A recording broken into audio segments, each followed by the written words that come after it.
সকলোকে আন্তৰিক শুভেচ্ছা আৰু অভিনন্দন জনাই আজিৰ মই নেক্সট ভিডিঅ'টি আৰম্ভ কৰিবলৈ লৈছোঁ আৰু এয়া হৈছে 3 টাইমছ ইউটিউব চেনেলৰ যোগেদি আপোনালোকে দেখি আছে। এয়া হৈছে দুধনৈত ৰাজ উৎসৱ চলি থকাৰ কিছু দৃশ্যাংশ আপোনালোকে দেখা গৈছে। ৰাজ মহা উৎসৱত আমাৰ ভগৱান শ্ৰীকৃষ্ণই বৃন্দাবনত গোপিনীৰ সকলৰ লগত কেনেদৰে লীলা খেলা কৰিছিল আৰু গোকুলত থাকি কি অৱস্থা হৈছিল আৰু কংসদেৱক শেষত তেওঁক কেনেদৰে বধ কৰিছিল, এই সকলোবোৰ শ্ৰীকৃষ্ণৰ লীলা খেলা কৰাৰ যিবিলাক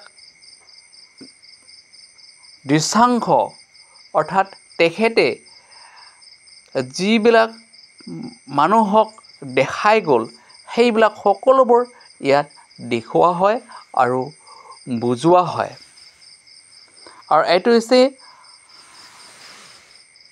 জুবিন গাৰ্গক শ্ৰদ্ধাঞ্জলি জনাবৰ কাৰণে কিছু প্ৰতিমূৰ্তি ৰখা হৈছে। এয়া চাওকহি শ্ৰীকৃষ্ণৰ ৰাসলীলা কৰি আছে।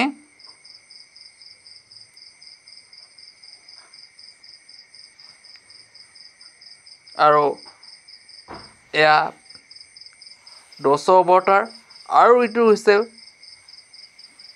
জগন্নাথ মহাপ্ৰভুৰ কিছু দৃশ্যাংশ।